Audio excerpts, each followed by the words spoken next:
दोस्तों नमस्कार। बहुत सारे लोग, बहुत सारे छात्र, उनके कमेंट से थोड़ी नाराज़गी भी समझ में आ रही थी कि हम माइग्रेशन के मुद्दे पे क्यों कुछ नहीं बोल रहे हैं। रोस्टर प्रणाली भी कुछ नहीं बोल रहे हैं। एक निष्पक्ष वीडियो बनानी चाहिए। शायद आप लोगों को पता नहीं है, इस मुद्दे पर, माइग्रेशन के मुद्दे पे, माइग्रेशन तो खैर एक नया शब्द आ गया है, उसको भी मैं समझाऊंगा इस वीडियो में, डिटेल में बताऊंगा। अब हो सकता है किसी को अच्छा लगे, किसी को ख़राब लगे, लेकिन फैक्ट केवल बात करेंगे, जो वास्तविकता है। क्या होना चाहिए इस पर भी बात करेंगे।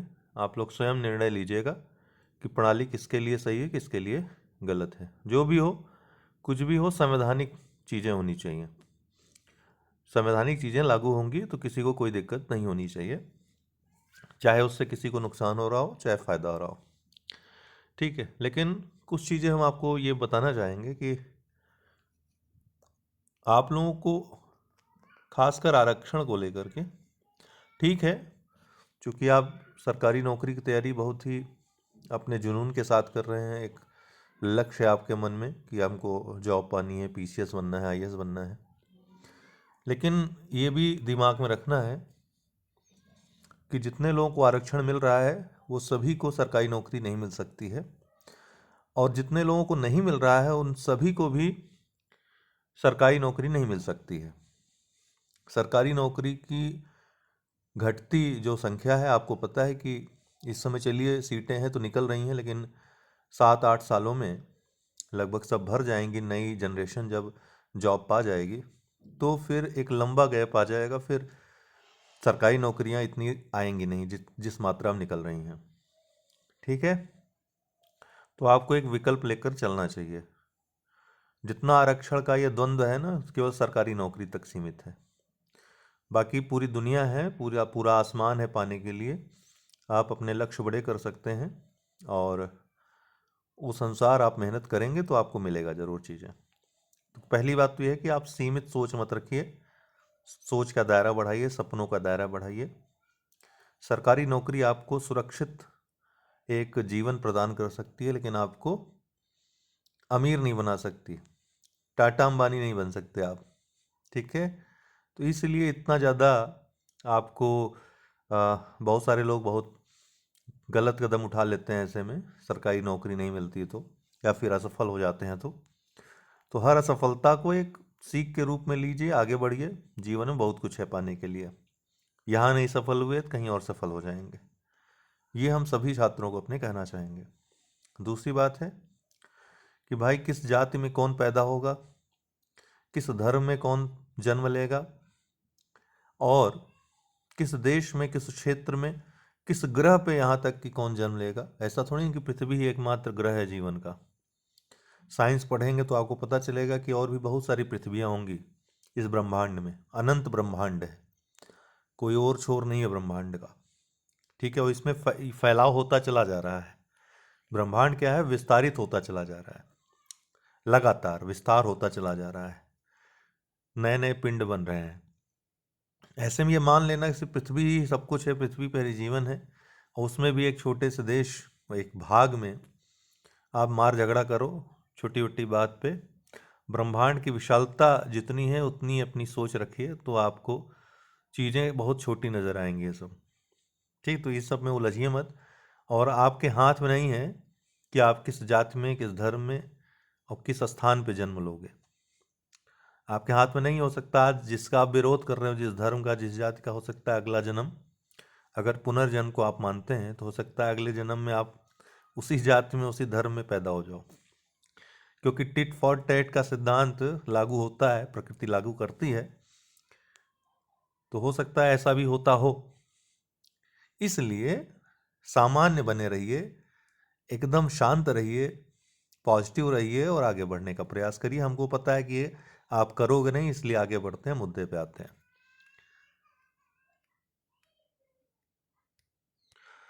कोई बोलेगा कि हमने ये वीडियो 4:38 से शुरू हो रही है, कमेंट बॉक्स में करेगा 4:38 पे ये वीडियो शुरू हो रही है। तो बिल्कुल, जिनको शुरुआती स्पीच में इंटरेस्ट ना हो, 4:38 से आप देखिए वीडियो।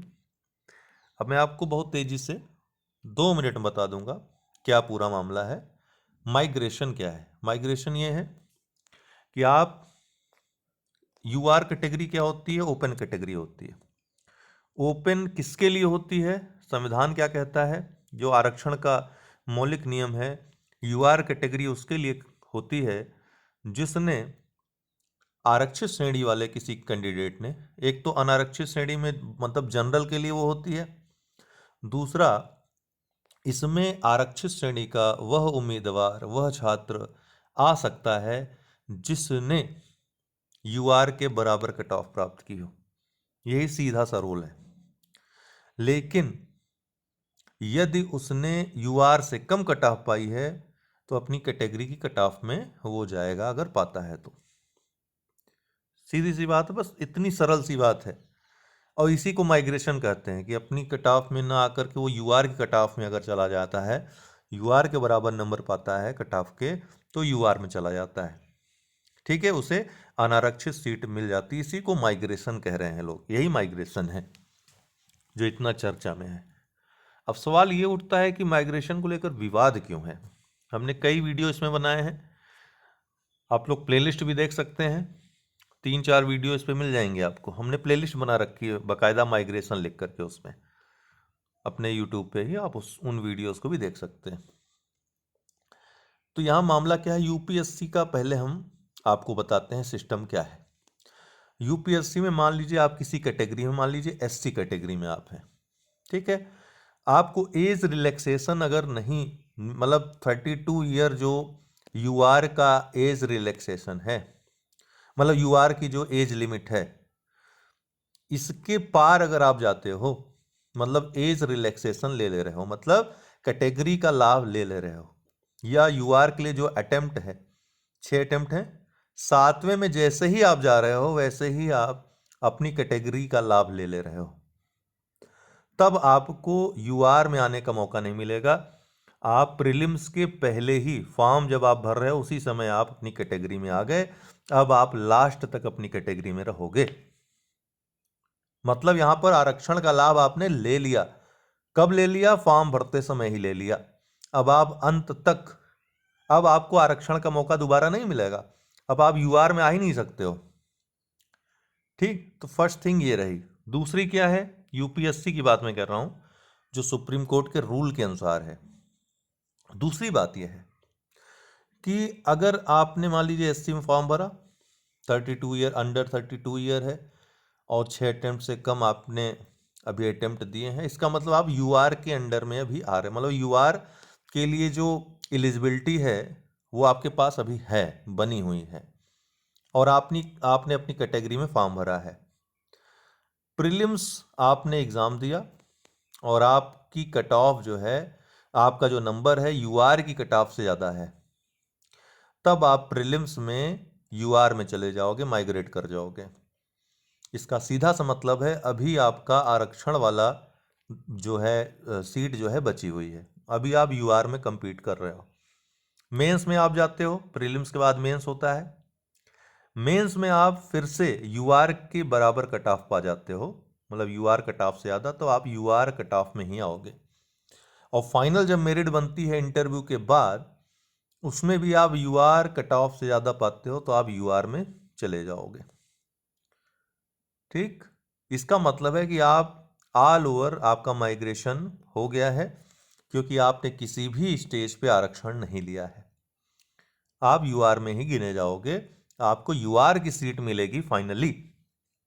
यूआर मतलब ओपन कैटेगरी, बार बार मैं कह रहा हूं। ओपन कैटेगरी मतलब इसमें जनरल वाले तो रहेंगे ही रहेंगे, बाकी कैटेगरीज वाले वो रहेंगे जिन्होंने आरक्षण का लाभ नहीं लिया है किसी तरीके का। अगर किसी तरीके का लाभ, उसमें फी कंसेशन नहीं आएगा, ध्यान रखिएगा, ये दिमाग में रखिएगा। सिर्फ एज रिलैक्सेशन वाला है और अटेम्प्ट वाला है। ठीक, वो लाभ अगर ले लिया है तो फिर अपनी कैटेगरी में रहेगा, तब यूआर में नहीं आने पाएगा। दूसरी कंडीशन टीना डाबी वाला उदाहरण हम देना चाहेंगे कि वो एससी कैंडिडेट थी, उन्होंने यूपीएससी का प्रीलिम्स क्वालिफाई किया एससी कैटेगरी में, मतलब यूआर की कट ऑफ नहीं प्राप्त कर पाई, ठीक, प्रीलिम्स में। तो एससी कैटेगरी में ही उनका चयन हुआ मेंस के लिए। अब मेंस में जाती हैं तो उनके सर्वाधिक अंक रहते हैं मेंस में, फिर भी वो यूआर में नहीं जाने पाती हैं, जबकि यूआर से ज़्यादा, यूआर कट ऑफ से ज़्यादा उनके अंक रहते हैं। मेंस में भी वो एससी में ही क्वालिफाई होती हैं और फाइनल रिजल्ट जब बनता है तो टॉप करती हैं, रैंक 1 आती है, मतलब सबसे ज़्यादा नंबर उनके। यूआर में भी सबसे ज़्यादा, मतलब ऑल ओवर मेरिट में सबसे ऊपर। इसके बावजूद एससी सीट ही उनको मिलती है, उनको यूआर सीट नहीं मिलती, क्योंकि ऑलरेडी वो अपने आरक्षण का लाभ एक बार ले चुकी हैं। हो सकता है कि यहाँ पर आरक्षण का लाभ न लेती हो, तब फिर उनको यूआर में आने का मौका मिलता मेंस में। और मेंस में अगर वो यूआर की कट ऑफ न प्राप्त कर पाती तब वो अपनी कैटेगरी में चली जाती। अब अपनी कैटेगरी में जाने के बाद फाइनल मेरिट जब बनती तो उसमें कितना भी अंक आता हो उनका यूआर कट ऑफ से ज़्यादा या कम, वो जाती अपनी कैटेगरी में ही। तो ये 3 चीज़ें समझ लीजिए, तब हम आगे बढ़ते हैं, तब आपको मुद्दा समझ में आएगा। तो ये जो आरक्षण का रूल है वो ये कहता है कि भाई आपको आरक्षण का लाभ मिलेगा। तीन स्तरीय परीक्षा है या 2 स्तरीय परीक्षा है तो हर स्तर पे मिलेगा, लेकिन किसी एक स्तर पे भी अगर आपको मिल जाता है आरक्षण का लाभ, किसी भी एक स्तर पे आप यूआर कट ऑफ से कम पाते हो तो आप अपनी कैटेगरी में चले गए, तो फिर अपनी कैटेगरी से फिर आप यूआर में नहीं आने पाओगे, एक बार अपनी कैटेगरी में चले गए तो। ठीक, अर्थात प्रीलिम्स में अगर अपनी कैटेगरी में आप आ गए तो फाइनल में भी आप अपनी कैटेगरी में ही रहोगे, यूआर में आने का आपको मौका नहीं मिलेगा। माइग्रेशन तभी होगा आपका जब आप बिना आरक्षण का लाभ लिए माइग्रेट कर जा रहे हो, यूआर कट ऑफ के ऊपर पा जा रहे हो, तभी। और यही आरक्षण का रूल है कि आपको एक ही बार आरक्षण का लाभ मिलेगा। ठीक, एक ही बार, 3 स्तरीय हो 10 स्तरीय परीक्षा हो, केवल एक बार आप लोगे उसमें आरक्षण का लाभ। तो ये है आरक्षण का विधि सम्मत नियम। यूपीपीएससी में क्या हो रहा है, उत्तर प्रदेश लोक सेवा आयोग में क्या हो रहा है, इसका वायलेशन हो रहा है। इसमें क्या हो रहा है कि भाई प्रीलिम्स में ऑल कैटेगरी जितनी सीटें आरक्षित हैं, मान लीजिए 100 सीटें हैं, ठीक है, इसके साथ ही हम रोस्टर के बारे में भी आपको बताएंगे, रोस्टर वाला रूल क्या है। 100 सीटें हैं, इसमें 40 जनरल के लिए नियमतः, और अभी हम रोस्टर पे नहीं जा रहे हैं, नियमतः जो है 40% जो है यूआर सीटें रहेंगी, 10 ईडब्ल्यूएस के लिए रहेंगी, 27 ओबीसी के लिए रहेंगी, आई थिंक 16 या 18 मुझे एग्जैक्ट याद नहीं आ रहा है, एससी के लिए रहेंगी, और 8 के आसपास जो है वो एसटी के लिए रहेंगी। तो इसी तरीके से मान लीजिए सीटों का बंटवारा हो गया हो, अर्थात यहां पर क्या हो रहा है यूपीपीएससी में कि प्रीलिम्स और मुख्य परीक्षा में अपनी ही कैटेगरी में सब रहेंगे, तो यूआर को यहां पर अलग कैटेगरी बना दिया है। यही मिस्टेक हुई है, यही यहां पे गड़बड़ हुई है। यहां पर ओपन नहीं रखा है, मतलब अगर ये 10 वाला मान लीजिए, देखिए एक उदाहरण हम बताते हैं, जैसे यूआर कैटेगरी में, अभी यूआर वाले ध्यान से सुनिएगा, यूआर वाले मान लीजिए, क्योंकि आपको पीड़ा होने वाली है, ऐसा नहीं कि आप प्रसन्न होने वाले हो, और अभी ओबीसी डब्ल्यूएस को अगर यहाँ पर दर्द हो रहा है तो ऐसा नहीं कि जनरल के लिए बहुत अच्छी चीज़ें हैं इसमें, अभी हम आपको बता रहे हैं क्या, पूरा बात सुनिएगा जो रूल है। तो यूआर में कट ऑफ गई 115, ईडब्ल्यूएस कट ऑफ गई प्रीलिम्स की 120, ठीक। तो यहां पर क्या है कि 119 प्राप्त करके भी ईडब्ल्यूएस वाला फेल हो जाएगा, और यूआर वाला 115 प्राप्त करके इन है, पास है प्रीलिम्स में। तो प्रीलिम्स में जो व्यवस्था लागू है उसमें सब अपनी अपनी कैटेगरी में जिस हिसाब से सीट है उस अनुसार क्वालिफाई होंगे। मेंस में भी वही चीज है, तो सीधी सी बात है कि प्रीलिम्स और मुख्य परीक्षा में यूआर में आने का, माइग्रेशन का मौका किसी को नहीं मिलेगा, अर्थात माइग्रेशन यहां पर ओपन नहीं है प्रीलिम्स और मुख्य परीक्षा में, उसको डायरेक्ट जो है सबके लिए फाइनल मेरिट में ओपन कर दिया गया है, मतलब फाइनल मेरिट में ही माइग्रेशन का मौका दिया जा रहा है। इससे हो क्या रहा है कि प्रीलिम्स की मेरिट यूआर की खासकर ओबीसी और ईडब्ल्यूएस से कम चली जा रही है। तो निश्चित सी बात है कि यहां पर प्रीलिम्स में बहुत सारे लोग ऐसे हैं जो यूआर कट ऑफ से ज्यादा पा रहे हैं, लेकिन फिर भी चयनित नहीं होने पा रहे हैं मुख्य परीक्षा के लिए। तो यहीं पर ये जो हमने आपको पहला रूल बताया यूपीएससी वाला, उसका वायलेशन हो रहा है। यहाँ पे होना क्या चाहिए था, जो यूआर कट ऑफ में आ जा रहा है उसको यूआर में डालते, और जो अपनी कैटेगरी में आ रहा है उसको अपनी कैटेगरी में डालते। तो यूआर की कट ऑफ ईडब्ल्यूएस और ओबीसी के बराबर रहती, इक्वल रहती या ज्यादा रहती। ठीक, जैसे ही कोई यूआर से ज्यादा पाता वो यूआर में आ जाता। समझ रहे हैं ना ये बात? ये रूल होना चाहिए था। और जो एक बार अपनी कैटेगरी में चला जाता, यहां पर क्या है, यहां पर एक चीज ध्यान रखिएगा, यूपीएससी में क्या हो रहा था, जो एक बार अपनी कैटेगरी में चला गया वो अपनी कैटेगरी में ही रहेगा, फिर वो आ नहीं सकता फिर यूआर में। लेकिन यहां पे क्या है कि सब अपनी अपनी कैटेगरी में ही पास हो रहे हैं। वो फाइनल मेरिट जब बन रही है ना, उसमें जाकर के यूआर के 40 जो सीट 100 में 40 है उसमें compete कर रहे हैं। तो अब समझ में आया आपके, मान लीजिए यूपीएससी वाले में, मतलब जो विधि सम्मत तरीका है रिजर्वेशन देने का, 100 सीटों में 40 सीट हैं यूआर की, 3 गुना बुलाए गए, अर्थात 120 लोग बुलाए गए। जो 120 लोग बुलाए गए हैं यूआर के लिए, वही 40 सीटों पर compete करेंगे। बाकी की जो 60 सीटें हैं ऑलरेडी उसमें कैटेगराइज हो गए हैं, कैटेगरी में आ गए हैं लोग प्रीलिम्स और मुख्य परीक्षा में। तो 60 तियैया 180, ये 180 लोग यूआर के लिए compete नहीं करेंगे, यूआर में आ ही नहीं सकते हैं, जो विधि सम्मत रूल है आरक्षण का, क्योंकि इन्होंने आरक्षण का लाभ ले लिया है प्रीलिम्स और मुख्य परीक्षा में। तो यूपीएससी वाले जो सिस्टम है उसमें 40 सीटों के लिए फाइनल मेरिट में केवल 120 लोगों में घमासान होगी। लेकिन यूपीपीएससी का जो वर्तमान रूल है उसमें प्रीलिम्स और मुख्य परीक्षा में चूंकि आरक्षण का लाभ नहीं दिया जा रहा है, यहां पर माइग्रेशन नहीं हो रहा है और फाइनल मेरिट में माइग्रेशन हो रहा है, इसलिए यहां पर 60 सीटों के लिए जो लोग क्वालिफाई हो रहे हैं, मतलब 180, और 40 सीटों के लिए जो क्वालिफाई हो रहे हैं, मतलब 120, ये पूरे के पूरे 300 लोग फाइनल मेरिट में 40 सीटों के लिए लड़ाई लड़ेंगे। मतलब कि अब जैसे जनरल की यूआर की जो कट ऑफ गई मेंस की, मान लीजिए 732 गई, और ईडब्ल्यूएस की गई कट ऑफ ज्यादा जाएगी निश्चित रूप से, 756 गई।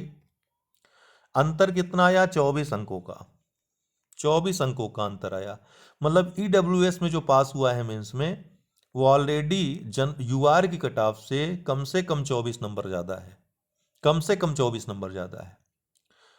अब जब ये 24 नंबर ज्यादा है तो फिर यहां पर जो ये 24 नंबर का गैप बना, 100 नंबर का इंटरव्यू है, इसका मतलब है कि ईडब्ल्यूएस वाला तो औपचारिकता ही रह जाएगी, 99% चांस रहेंगे कि वो सिलेक्शन फाइनल ले ले। क्यों? क्योंकि इसके लिए सीटें कितनी हो गई हैं ईडब्ल्यूएस के लिए? 10 तो अपनी हुई, 100 का 10%, 10 तो अपनी हुई, प्लस यूआर की 40, 50 सीटों के लिए compete करेगा। इसी तरीके से जो ओबीसी है वो 27 सीटें ये आरक्षित रहेंगी ही रहेंगी उसकी, इसमें उसी का कंपटीशन रहेगा, और प्लस 40, 40 20 60 और 67। और ये भी ध्यान रखिए इस 40 में कोई भी ओबीसी नहीं है, क्योंकि इसी 27 में ही ओबीसी हैं, इसलिए यहां से कोई नहीं आएगा, लेकिन यहां से कोई भी जा सकता है। इसमें ये रहता, मान लो 40 में ओबीसी भी हैं, एससी भी हैं, जिन्होंने अभी तक आरक्षण का लाभ नहीं लिया, प्रीलिम्स मेंस में वो यूआर में ही रहे, हो सकता है फाइनल मेरिट में वो यूआर में ना आ पाते, तो फिर वो अपनी कैटेगरी में यहाँ चले जाते।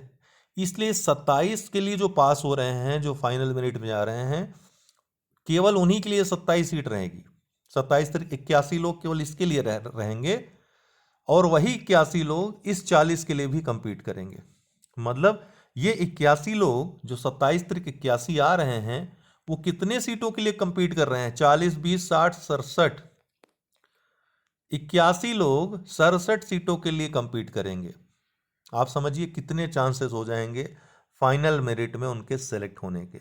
प्रीलिम्स और मुख्य परीक्षा में निश्चित रूप से नुकसान हो रहा है, लेकिन फाइनल मेरिट में इनका उतने ही जबरदस्त तरीके से लाभ हो रहा है। अगर किसी ने प्रीलिम्स और मुख्य परीक्षा अब कैटेगरी में पास कर ली है तो उसका फाइनल रिजल्ट में आना लगभग तय है। लेकिन यूआर के लिए क्या है? यूआर के लिए यह है कि प्रीलिम्स में मुस्कुराइए, ठीक है, मेंस में मुस्कुराइए, क्योंकि इंटरव्यू देने का मौका मिल रहा है 732 में ही। लेकिन इसके बाद क्या गैप बन जा रहा है इतना ना, वो इंटरव्यू में भर नहीं पाएगा। तो 720 से 32 से 756 के बीच जो रहे हैं लोग हो रहे हैं, 756 जो निचली मेरिट है ईडब्ल्यूएस का, उससे तो दूर ही हैं। तो इसके चांसेस ज़्यादा हो जाएंगे। 720 32 से 756 के बीच जितने लोग रहेंगे यूआर में, उनके लिए संकट होगा। तो मेहनत तो सबको करनी है, मेहनत सबके लिए है। यूआर को यहाँ पर ज़्यादा जोर लगाना होगा।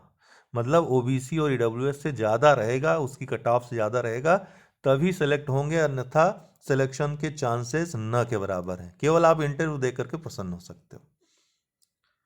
तो ये प्रक्रिया मुझे ऐसा लगता है किसी के लिए भी सही नहीं है। ये जो वर्तमान रूल है ना, किसी के लिए सही नहीं है। अब इसमें रोस्टर प्रणाली भी अपनी महत्वपूर्ण भूमिका निभा रही है। अब पिछले समय से आप देख रहे हो कई सारे एग्जाम हुए, ठीक, जैसे आप देख रहे थे पिछली बार सब रजिस्ट्रार की 40 सीटें आई थी और उसमें बहुत कम जनरल की सीटें थी, यूआर की सीटें बहुत कम थी। इसी तरीके से आपने देखा अभी स्वास्थ्य विभाग की वैकेंसी आई है, उसमें यूआर की 400 प्लस वैकेंसी है और ओबीसी की 0 वैकेंसी है उसमें। अन्य कैटेगरीज की बहुत कम कम है। मतलब यहाँ पे 27% ये सब रूल लागू नहीं हो रहा है, जबकि एग्जाम में होना चाहिए। एपीओ की वैकेंसी आप देख लो, 2-3 बार से जो लगातार आ रही है, 69 सीट थी 70 के आसपास, और उसमें मात्र 16 या 17 सीट जनरल की थी, मतलब यूआर की थी। बाकी कैटेगरी में वो भी 27 सीटें जो है उसमें ओबीसी की थी। इसी तरीके से 182 सीट अभी आई है वो एपीओ वाली, और उसमें मात्र 27 सीटें हैं यूआर की, ठीक है। यूआर कितनी है? 27 है। होनी कितनी चाहिए? 72 के आसपास, 72 या 80 के आसपास होनी चाहिए। 72 है कितनी? 27। तो निश्चित रूप से जिसकी सीटें कम रहेंगी वो रोएगा, चाहे वो जिस कैटेगरी में हो, चाहे जनरल में हो, चाहे जिसमें हो। तो यहाँ ये ऐसा हो क्यों रहा है? अभी लेखपाल वाले में जो हुआ है वो निश्चित रूप से कोर्ट में भर्ती फंस सकती है। क्यों फंस सकती है मैं आपको बता रहा हूँ। अगर कोई जाएगा चैलेंज करेगा तो फंस सकती है, रोस्टर में अगर कुछ हेर फेर की होगी। रोस्टर होता है क्या? जैसे ये विभाग है, कोई ऑफिस है, यहाँ 100 सीटें हैं मान लीजिए, और इसमें जनरल 40 लोग मतलब यूआर में आ गए, 27 ओबीसी में आ गए हैं, एससी में आ गए हैं 16, 10 आ गए हैं ईडब्ल्यूएस में। इतना ही लेकर अभी चलते हैं। अब किसी वर्ष कोई वैकेंसी निकल रही है, ठीक है, कोई वैकेंसी निकल रही है, और यहाँ पे 7 लोग या तो रिटायर हो गए हैं या किसी और कारण से 7 सीटें खाली हो गई हैं ओबीसी की। ईडब्ल्यूएस है 10 सीटों में मान लीजिए 3 लोग रिटायर हो गया, उन्होंने रिजाइन कर दिया, 3 सीटें यहाँ खाली हो गई। इस रोस्टर को ही मेंटेन करना होता है। सुप्रीम कोर्ट का रूल है कि जो भी वैकेंसी भेजी जाएगी रोस्टर के अनुसार भेजी जाएगी, ताकि ये विभाग में जो आरक्षण का वो है, जो एक ढांचा है, वो बदले ना। तो विभाग में क्या हो रहा है, यहाँ पर 7 सीटें ओबीसी की खाली, 3 सीटें ईडब्ल्यूएस की खाली, तो कुल सीटें कितनी हुई? 10 सीटें हुई। अब जब वैकेंसी आएगी तब फिर 7 + 3 10 में ऐसा थोड़ी कि जनरल और एससी को भी सीट दे देंगे, क्यों? खाली हुई हैं ये ओबीसी से और ईडब्ल्यूएस से खाली हुई हैं। तो यहाँ पर 7 सीटें, डिवीज़न जो होगा सीटों का, यूआर के लिए 0 सीट होगी, एससी के लिए 0 सीट होगी, ईडब्ल्यूएस की 3 सीट होगी, और जो ओबीसी है उसकी 7 सीट होगी। अब जब वैकेंसी आएगी तो आप कहोगे यूआर को के साथ बेईमानी हो गई, एससी के साथ बेईमानी हो गई। लेकिन वास्तविकता क्या है? विभाग का रोस्टर तो मेंटेन ऐसे ही होगा ना। नहीं तो विभाग में जाने के बाद लोग वहां पर अपोज करेंगे, सारी भर्ती आपकी फंस जाएगी, कैंसिल हो जाएगी। हो ही नहीं सकता कि वहां पर आपको रोस्टर के अगेंस्ट वैकेंसी निकाल करके नियुक्ति दे। अगर होता है तो फिर इलीगल है, और निश्चित रूप से उसमें सुप्रीम कोर्ट या हाई कोर्ट में जाने पर राहत मिलेगी। सरकार को या तो वैकेंसी क्रिएट करनी पड़ेगी, नहीं अगर वो है तो, नहीं तो और कोई दूसरा रास्ता यहाँ पर नहीं रहेगा। ठीक, तो यही है। अब इसमें लेखपाल वाले में हुआ क्या, रोस्टर का क्या है, किस तरीके से चेंज हुआ, अब इसकी जानकारी तो किसी को नहीं है। कहाँ से वैकेंसी, पहले अगर उन्होंने अनारक्षित का अगर रोस्टर के अनुसार दिया था तो कैसे उसको चेंज करके ओबीसी में चेंज कर दिया है, ये तो विभाग ही बताएंगे। लोग गए भी हैं शायद कोर्ट में, एपीओ वाले भी जा रहे हैं कोर्ट में। तो अब जितनी वैकेंसीज में लोग कमी देखेंगे जाएंगे, क्योंकि रोस्टर की समझ नहीं। रोस्टर ये इस तरह से मेंटेन होता है, आप कहीं भी विभाग में जाएंगे तो आपको पता चलेगा। तो रोस्टर की यही बात है साधारण सी, जो लोग रोस्टर समझ रहे हैं। सुप्रीम कोर्ट ने मुझे केस नहीं याद आ रहा, उस केस में कहा था कि आपको रोस्टर के अनुसार वैकेंसी निकालनी है, क्योंकि इस तरह की गड़बड़ियां हो रही थी। तो वो तो सुप्रीम कोर्ट का डिसीजन है, उसमें उसके अगेंस्ट कोई भी चीज़ होगा। अब एपीओ में शायद लोग गए थे, एपीओ वाले में, तो हाई कोर्ट ने इसी आधार पर निरस्त की थी वो जो रिट थी, कि ये रोस्टर के अनुसार है, आयोग ने लगाया हुआ था, मतलब सरकार ने लगाया हुआ था। आयोग तो केवल वैकेंसी निकालने का काम करता है, आयोग रिजर्वेशन देने का काम नहीं करता है। ठीक है, वो आता है जिस हिसाब से, उसी अनुसार वो निकाल देते हैं नोटिफिकेशन में। तो ये रोस्टर है। तो ये प्रक्रिया है पूरी जो इस समय यहाँ पर चल रही है। निश्चित रूप से ये प्रक्रिया जो है सही नहीं है ना, ये प्रक्रिया सही नहीं है। यूपीएससी वाला सिस्टम ही वो सही है, विधि सम्मत है, उसी को लागू करना चाहिए। और लोग कोर्ट गए हैं, न्यायालय में जो चीज़ चल रही है उसके बारे में बहुत ज़्यादा बात करनी भी नहीं चाहिए, जो ऑलरेडी न्यायालय, और ये न्यायालय में ही ये चीज़ें लड़नी चाहिए, जो न्याय सम्मत चीज़ें हों वो लागू हों, सीधी सी बात है। उससे किसी का लाभ हो रहा हो, किसी का हानि हो रहा हो, कोई मतलब नहीं है। अब हमने आपको बता दिया, आप समझ गए होंगे कि जो वर्तमान में आरक्षण का रूल लागू है आयोग में, उससे किसी का अगर लाभ हो रहा है कहीं तो किसी का नुकसान भी हो रहा है कहीं, किसी का नुकसान हो रहा है कहीं तो उसका लाभ भी हो रहा है कहीं, है ना। किसी न किसी स्तर पे किसी न किसी का नुकसान है। अब जिसका नुकसान जिस स्तर पे होगा उसी स्तर पे वो गरियाना शुरू करेगा। अब जैसे प्रीलिम्स जिसका नहीं क्वालिफाई होगा उसको एकदम पीड़ा होगी, लेकिन आप सोचिए जिसका प्रीलिम्स क्वालिफाई होगा, मेंस क्वालिफाई हो जाएगा कैटेगरी में, फाइनल में तो उसके लिए सोना ही सोना है सब। तब उस इस प्रक्रिया को जब वो पास हो जाएगा, इस प्रक्रिया में सेलेक्ट हो जाएगा, तो इसी प्रक्रिया को सही मानेगा। इसी तरह यूआर वाला या मतलब जनरल वाला प्रीलिम्स में पास हो जाएगा कम अंक पा करके, प्रसन्न रहेगा। मेंस में पास हो जाएगा, इंटरव्यू देने का मौका मिलेगा। इंटरव्यू के बाद क्या होगा, तब वो जिस दिन रिजल्ट आएगा उस दिन इस सिस्टम को गाली देगा, चेंज होना चाहिए। तो लोग अपनी परिस्थिति के अनुसार, अपने हित को देख करके, हित लाभ को देख करके ही किसी प्रक्रिया को सही या गलत ठहराते हैं। इससे बढ़िया है, इसीलिए उचित यही है कि जो विधि सम्मत चीज हो वो लागू हो, और विधि सम्मत कुछ रहेगा तो वो सबको स्वीकार्य रहेगा, और नहीं है तो होना ही पड़ेगा, स्वीकार करना ही पड़ेगा।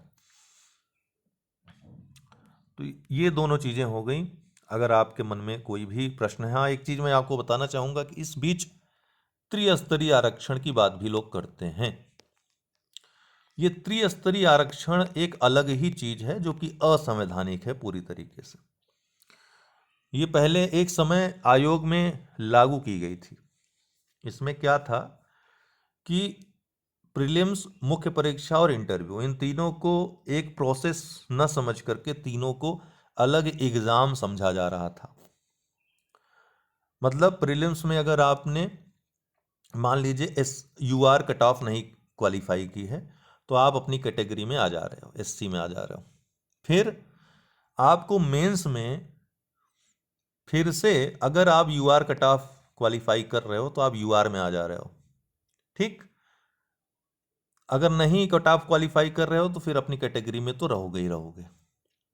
फिर फाइनल मेरिट जब बनेगी तो अपनी कैटेगरी में भले आपने प्रीलिम्स मेंस पास किया है, लेकिन चूंकि ये भी अलग एग्जाम की तरह देखा जा रहा है, इसलिए फाइनल में भी आपको अगर UR के पार कट ऑफ आपकी जाती है तो आप UR में आ सकते हो, तब भी आपको अवसर मिलेगा। मतलब आपको तीनों स्तर पे आरक्षण मिलेगा।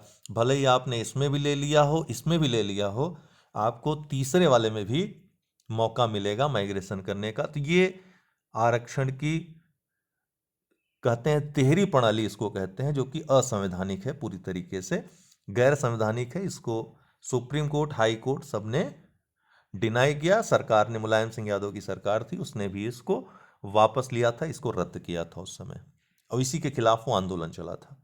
ये एक एकदम अलग एकदम चीज़ थी और बिल्कुल भी ये गलत है। हर कोई मानेगा, चाहे वो कैटेगरी का छात्र हो, चाहे फिर वो UR का छात्र हो। अन्याय को हर कोई अस्वीकार करता है और बहुत सारे उस समय जो कैटेगरी के छात्र थे उन्होंने भी इसका समर्थन किया था, इसमें UR का समर्थन किया था, मुझे अच्छी तरीके से याद है। तो इसी तरीके से जो विधि सम्मत चीज़ें हैं वो लागू होनी चाहिए, यही मेरा मत है इस मामले में। कई बार मैं रख चुका हूँ, आपको हमारी पुरानी वीडियोस भी दिख जाएंगी। जब कोई भी इस मुद्दे पर बोल नहीं रहा था तब भी मैंने इस पे वीडियो बनाया था, और बार बार वीडियो बनाने का कोई मतलब है नहीं। सिस्टम जब न्यायालय में है, सारी चीज़ें वहाँ पर अच्छे से रखें आप लोग अपने मुद्दे को, अपनी बात को, ठीक है। और वही अच्छा माध्यम है, वहीं से जो फैसला होगा वो सबको मान्य होगा। बहुत बहुत धन्यवाद।